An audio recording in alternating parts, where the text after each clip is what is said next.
For 50 years, Ron Howard seemed perfect, the all-American boy from Mayberry who became Hollywood royalty. But in his latest interview, he revealed the dark hiding behind the smile, the devastating choice he made in 1991 that haunts him still. The family member he almost lost to addiction while he was winning awards, and the moment on set when his body gave out. Ron's confession about what really happened during those missing months will break your heart.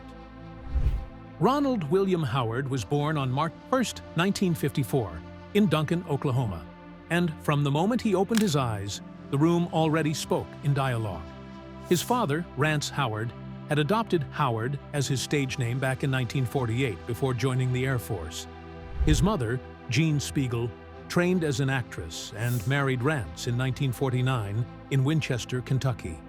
When Ron came along, Rance was still in uniform, balancing military life with screen dreams. But even before Ron learned to talk, he was already on film. At just 18 months old, he made his screen debut in a Western called Frontier Woman, filmed between late 1955 and early 1956. That set wasn't just his first job, it was the start of a life where childhood and camera marks blurred into one. While other toddlers learned to walk, Ron was learning where to stand under the lights. As television moved west, the Howards packed up and left Oklahoma behind. Rance drove the family straight to California, not for sunshine, but for proximity. He wasn't chasing glamour. He was betting everything on being near the new center of TV. Ron was just a toddler, but that move put him next to producers, writers, and sets before he ever saw a school desk. He was already working on Playhouse 90 before grade school, and by the time his brother Clint was born on April 20th, 1959, in Burbank, the family's plan was working. Their earnings were managed in-house. No studio guardians, no outsiders. Just a father carefully balancing his own acting roles with being the one-man support crew for his son. Rance took more than 140 film jobs and 177 TV appearances, not to chase fame, but to stay close to Ron's world and keep things moving. Then came October 3rd, 1960. Ron was 6. That night, America met Opie Taylor for the first time on The Andy Griffith Show. On paper, Ron was just another child actor, credited as Ronnie Howard. But the connection was different. On set, something deeper happened.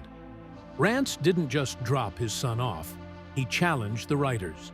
After an early read-through, he told the producers the show's father-son scenes felt fake. Andy Griffith listened. They shook hands on something real. Andy and Opie's relationship would mirror Ron and Rance's. That handshake built the show's soul. Over the years, Rance even guest-starred 5 times, staying close while Ron handled scripts and schedules most grown-ups would buckle under. For 8 seasons through 1968, Ron didn't just grow up. He lived inside a television childhood shaped by love, work, and adult expectations dressed in small-town stories. Their home in Burbank wasn't some star palace. Ron went to Robert Louis Stevenson Elementary, then David Starr Jordan Junior High, and later John Burroughs High School. The family ate meatloaf and fish sticks and saved money like actors who knew it could all end tomorrow. Scripts were piled near the dinner table, but Rance and Jean kept rules. No hired guardians, no stage parent chaos. Ron played Park League sports when he wasn't memorizing lines. Clint joined the industry too, quietly building a career with over 200 acting credits. They were brothers, but also co-workers, learning early what it meant to punch a clock with cameras. Ron's way of working didn't come from child star instinct, it came from training. Rance taught him how to listen, how to pause, how to respond like a person, not a performer. When Ron landed the role of Opie, it was because he didn't act like a kid actor. He just acted. Producer Sheldon Leonard noticed right away. He said Ron didn't try to be cute. He just told the truth. That's what Rance drilled into him. Be truthful, not cute. Even at 6, it showed. Ron's early pay was in the low hundreds of dollars per episode, but it climbed as the show became a hit. He was still losing baby teeth when fans stopped him in Burbank asking for autographs. But while his face was on screen, his childhood was quietly slipping away.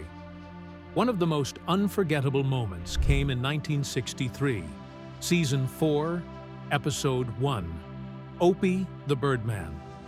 9-year-old Ron filmed a scene where Opie raises orphaned baby birds after accidentally killing their mother. There were no dramatic tricks. He just stood there, breathing, blinking, letting real emotion lead. Director Bob Sweeney barely needed retakes. Andy Griffith called it adult-level timing.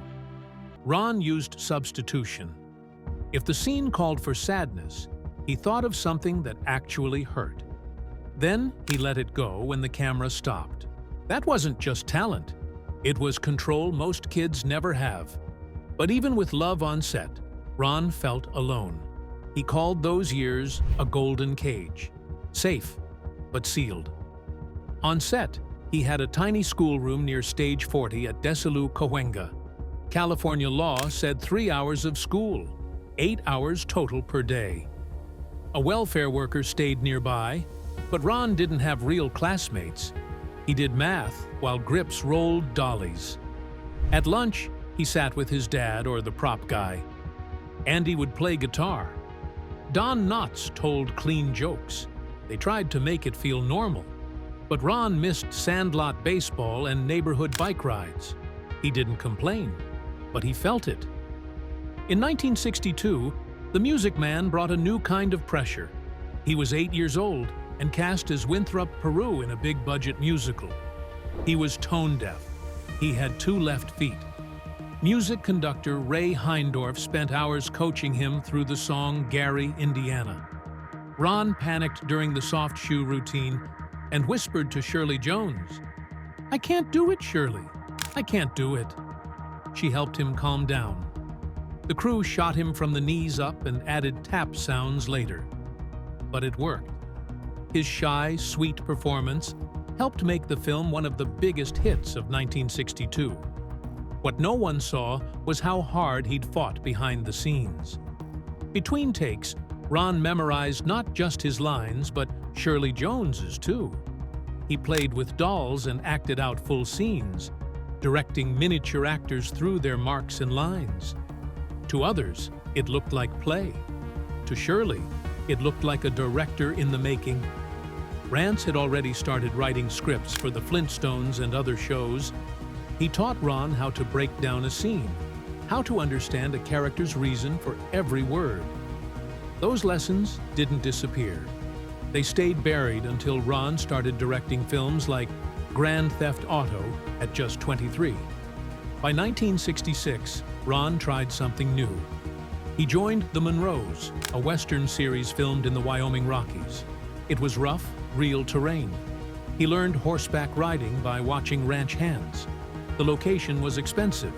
The series only lasted 26 episodes before NBC canceled it in 1967. Ron was 13. For the first time, he felt rejected. The Andy Griffith Show was still going strong, but the Monroes hit him hard. He thought it was his fault. That sting stayed with him. In 1968, the Brady Bunch pilot came calling. Ron was offered an audition. He turned it down. Not because he didn't want it, but because his parents said no. Rance and Gene made a rule. Either of them had to be home every day between 9 a.m. and 6 p.m. if a job came in. They wanted balance. They wanted him to grow up normal.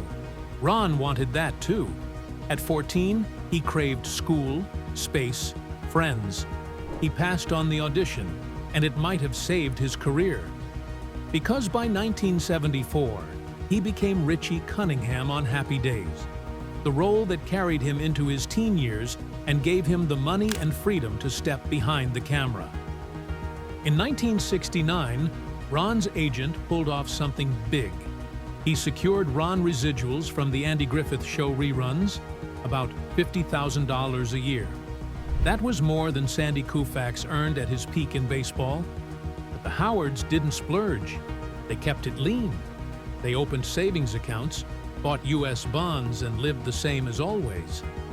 Ron begged to invest in a go-kart business with friends. His parents let him. He lost about $25,000. That was his first lesson in risk. Acting made him money. But managing it, that was a different story. That lesson stuck. On April 1st, 1968, the final episode of The Andy Griffith Show aired. Ron was 14. He knew the set by heart. He knew where every light hung and where every grip stood. That last week felt heavy. People kept call sheets as souvenirs. Andy and Ron stayed late talking baseball. Their on-camera goodbye was quiet, but Ron felt something ending. He had lived his entire childhood 48 feet from a camera lens. Now he had to be a teenager, and within 2 years, he was already balancing school with auditions. The day they took down the Mayberry sets, the next chapter had already started.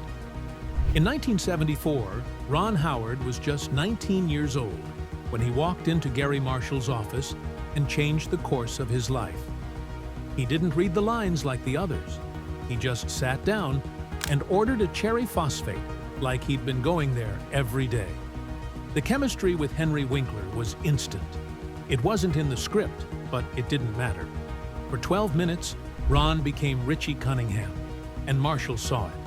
ABC had doubts. They worried that the kid from Mayberry couldn't pass for a teenager anymore. But Garry Marshall pushed back, and Ron signed a 5-year deal for $7,500 per episode. He had beaten out 35 other actors, not by acting louder, but by sounding exactly like someone who'd help your grandmother with groceries. That's what got him 255 episodes. By season 5 in 1977, Ron had been playing the same cheerful teenager for so long it started to feel fake. He was 23, playing a kid frozen in time while the real world was burning outside. Vietnam was everywhere, on the news, in the papers, and it didn't make sense that Richie never noticed. So Ron wrote a 3-page memo to ABC. He asked for real topics. He pitched a story about Richie facing the draft. They said no, too political, too risky for advertisers. So the compromise came in glances. Richie reading newspapers about the war in the background, a passing comment about deferments. Ron felt stifled. He later told TV Guide that being a happy teenager when the world wasn't happy anymore made him feel like he couldn't breathe. That frustration planted something inside him. He didn't just want to act, he wanted control. He wanted to direct. In 1976, Fonzie was everywhere. Leather jackets were selling. Posters, toys, lunchboxes, all adding up to $50 million in merchandise. ABC tried to rename the show Fonzie's Happy Days. Ron had seen this kind of thing before. His father, Rance, had fought for billing rights his entire career. So Ron stood up. He was making $15,000 per episode, but he told them he'd walk. He gave them 48 hours to keep the title the way it was. If they didn't, they'd lose him, and they risked a $500,000 contract breach lawsuit. Garry Marshall sided with him. The show wasn't just about Fonzie, it was about a family. ABC backed down halfway. The name stayed, but Fonzie got top billing in the credits. It was a silent win. Then, in October 1977, Ron got his shot. He directed Season 5, Episode 5, A Date with Fonzie. The budget was thin, just $10,000, 32 scenes, 3 days. He showed up with a shot list so detailed, the crew called it Spielberg level. One scene followed Fonzie through Arnold's Diner in a 90-second tracking shot. Normally, that would take hours. Ron nailed it in 2 takes, saving $3,000. Ratings jumped by 12%. That meant 31 million people watched. ABC gave him 2 more episodes to direct and paid him $2,500 extra per episode on top of his acting fee. Henry Winkler later said, Ron made him uncomfortable in the best way. He forced real emotion instead of just catchphrases. While all this was happening, something else was growing. In 1976, Ron acted in Eat My Dust, a cheap teen crash movie from Roger Corman. But it wasn't just for fun. He had made a deal. He'd act only if Corman let him direct the next one. That film was Grand Theft Auto, released in 1977. Ron co-wrote it with his dad, Rance. The budget was $602,000, but the film made $15 million. That's a 2,400% return. They destroyed 70 cars on camera, including a $40,000 Rolls-Royce, 3 Cadillacs, and 7 police cars. Ron didn't wait for permits. He shot on real roads near Victorville. The cameras shook. The cars flipped. The chaos was real. He even used his mom, his brother Clint, and Happy Days castmate Marion Ross in the movie. The film hit theaters on June 16, 1977, and suddenly, no one was laughing at the redhead from Mayberry anymore. Ron was only 21 when he married Cheryl Alley on June 7, 1975. They were high school sweethearts. He proposed on a couch at his parents' house. Henry Winkler was his best man. Andy Griffith and Tom Bosley were there too. When Cheryl went into labor with their first child, Ron was on set. He dropped everything and rushed to the hospital. Years later, he said it clearly. Cheryl was the real story. She always had been. While he filmed, wrote, and directed, she was the one holding it all together. In 1982, Ron took a leap with Night Shift, a dark comedy set in a morgue. The story was wild. 2 guys running a prostitution ring out of a New York City morgue. It starred Henry Winkler and introduced Michael Keaton in his first major role. The budget was $8 million. It earned $21 million. Keaton recorded ideas into a tape recorder, danced around with a Walkman, and yelled, "Is this a great country or what?" Test audiences thought it was too raunchy. The MPAA got nervous, but it worked. Winkler got a Golden Globe nomination. Keaton exploded onto the scene. The film was bold, and it proved Ron could make studio pictures that didn't play it safe. Then came Splash. In 1984, Ron directed Tom Hanks and Daryl Hannah in a love story about a man and a mermaid. It was Disney's first touchstone release. Budget: between $8 million and $11 million. Gross: $69.8 million. The mermaid tail weighed 35 pounds and took hours to attach. Daryl Hannah shot all the underwater scenes herself, no stunt double. She swam better than the professionals. Ron and producer Brian Grazer were stunned. At first, the film had a sad ending. Madison returns to the ocean. Alan stays on land. But during test screenings, every wife in the room hated it. So they changed it. Alan dives in after her. Love wins. The critics approved. It scored 91% on Rotten Tomatoes. It was nominated for an Oscar. Tom Hanks became a star. And for Ron, it was confirmation. He wasn't just good. He could lead the box office. After Splash, Ron and Brian Grazer co-founded Imagine Entertainment in November 1985. It was serious from the start. They merged their companies and took Imagine public the next year. TriStar Pictures signed a deal. So did Showtime and the Movie Channel. Their first offerings were TV movies, theatrical films, and eventually shows like Sports Night. Their offices in Century City got a $4.5 million makeover in 1998. People whispered about the spending. But the numbers spoke louder. Over 43 Oscar nominations and 198 Emmys across decades. Imagine films would gross more than $15 billion worldwide. In 1995, Apollo 13 changed everything again. Ron directed it on a $52 million budget. They bought actual NASA mission control panels, some for just $1 from government surplus. They filmed 612 zero-gravity scenes aboard the Vomit Comet. each lasting 23 seconds. That meant 10 days of parabolic flight dives. The explosion scene with Ed Harris had to be shot 12 times. It cost $340,000. One test went wrong and singed Harris's eyebrows. Ron refused to fake it. The switch positions, the radio chatter, every blinking light, it had to be right. The movie made $355 million worldwide. It was nominated for 9 Academy Awards and won 2. But getting there nearly killed him. Ron worked 18-hour days for 90 straight days. He sat in on NASA briefings, watched every reel, led night rehearsals. On day 90, he collapsed. Dehydration, hypertension. The set went quiet. Production stopped for 36 hours. When he returned, the crew wore shirts that said, "Mission Control." It wasn't just a movie anymore. It was proof. Ron had buried Opie Taylor. He didn't need to prove it again. Then he made a mistake. EDTV, released in 1999, cost $80 million. It made $50 million total. Ron had turned down Castaway for it. It came out a month after The Truman Show, which told the same story, but better. Critics said it felt like a warning about media while being part of the problem. It cost Imagine $30 million in losses. But Ron learned, he listened, and he moved forward. By 1999, Imagine had 23 projects in development.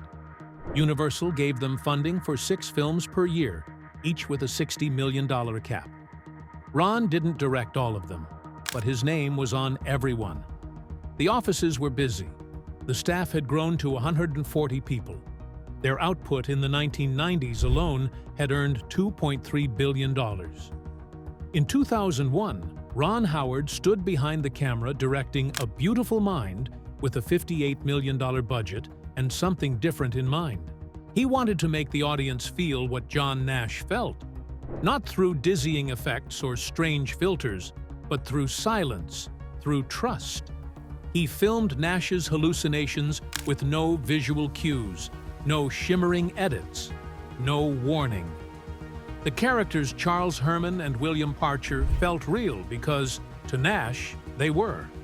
And Ron wanted the viewers to discover the truth at the same time Nash did. Most scenes were shot in chronological order, 90% of the entire film unfolding just as Nash lived it.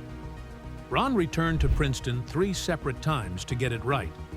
The results were staggering. On March 24, 2002, he won the Oscar for Best Director. But the truth hiding beneath the story wasn't just Nash's.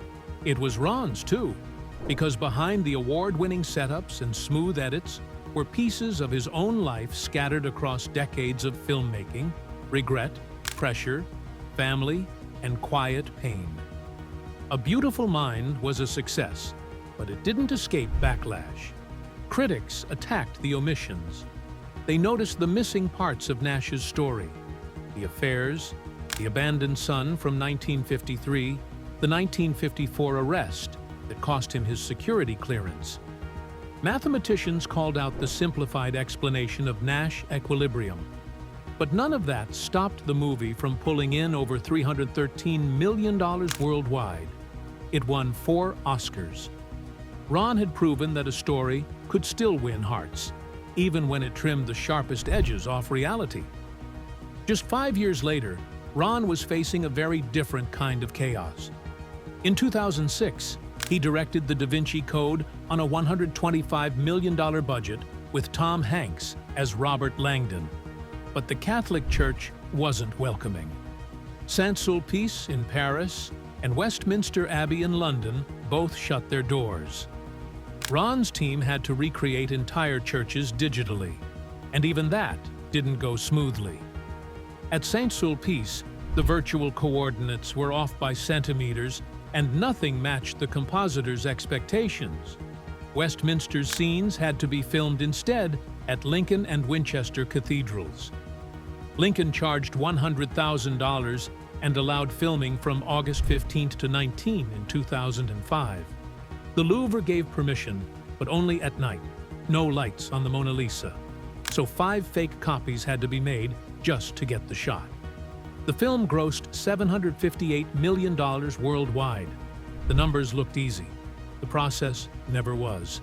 That same year, Ron was still grieving quietly.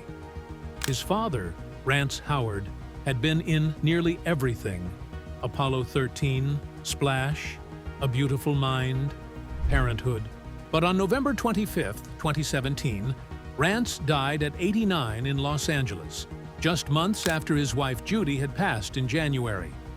He had been born Harold Engel Beckenholt in Duncan, Oklahoma, on November 17, 1928. Ron called him a Depression-era farm boy who changed everything by chasing a dream.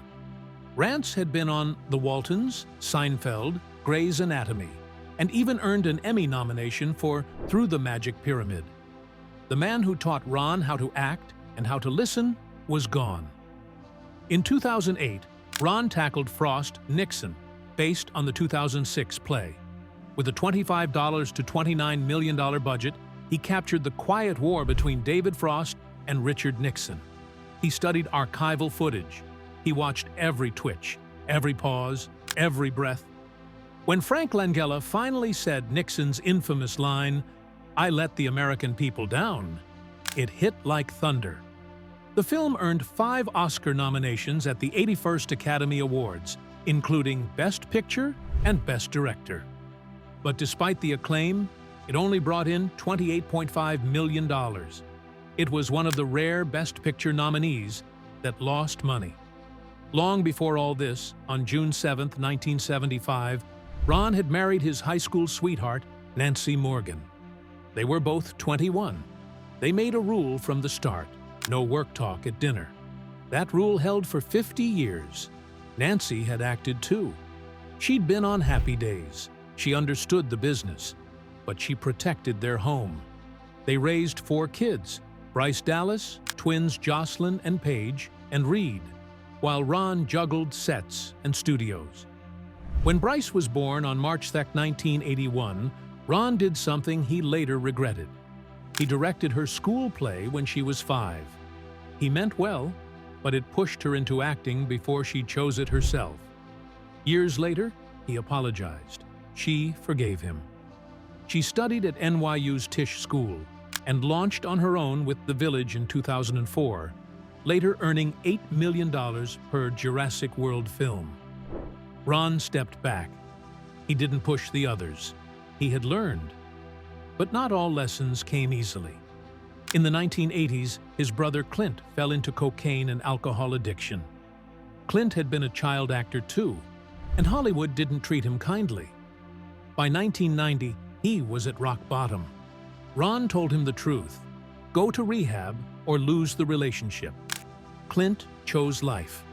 In their 2021 memoir, The Boys, they told it all. Ron admitted he felt guilty. His own rise had made Clint feel left behind. In 1991, Jocelyn was born. Just 1 year later, Ron left for 6 months to film Far and Away in Ireland. It was the longest he'd ever been away from Nancy, from Bryce, from his newborn. When he came home, Jocelyn had changed. Bryce barely remembered him. Nancy had been parenting alone. The moment shook him. He promised never to take long international shoots again. He kept that promise, mostly. But in 2005, he broke it. Cinderella Man needed long reshoots. He missed more of Bryce's life. In 2025, during their 50th anniversary, Ron donated a bench to John Burroughs High School where they first met. He made a quiet confession. He still regretted missing so much. Nancy nodded. The no-work dinner rule still stood, but she wished he had seen the cost earlier. In 2020, he directed Hillbilly Elegy. Netflix paid $45 million for it. The film was torn apart by critics. He got a Razzie nomination for Worst Director, but Glenn Close still earned Oscar, SAG, and Golden Globe nods. That same year, Ron released Rebuilding Paradise, a documentary on the 2018 Camp Fire that killed 85 people and destroyed 14,000 homes. His mother-in-law had lived in paradise.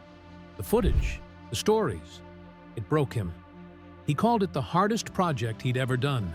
He filmed for over a year. He didn't look away. Then came Eden. In 2025, Ron went in a new direction, a survival thriller set in the 1930s Galapagos Islands. He had first heard the story 15 years earlier on vacation. He started outlining the movie on his BlackBerry that same night. It starred Sydney Sweeney, Jude Law, Ana de Armas, Vanessa Kirby, Daniel Bruhl. The $55 million film opened in 664 theaters and made just $1 million. Ron called it a creative risk that left him full of anxiety. He had already been close to quitting. In 2018, Solo: A Star Wars Story collapsed around him. He'd taken over mid-shoot after the original directors were fired.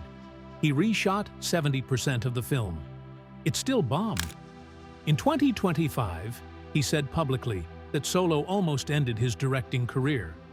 But Bryce pulled him back. He returned with projects for Apple TV+. He kept going. By 2025, Ron had been married 50 years. He'd co-run Imagine Entertainment for 40 years with Brian Grazer. The company had made over 50 films, earned 47 Oscar nominations, and 289 Emmy nods. His net worth passed $200 million. He credited his dad for teaching him to stay humble. He now mentors young directors. He still tells stories. He still remembers the bench at Burroughs High, the empty seat at dinner, the baby who barely recognized him. He remembers it all.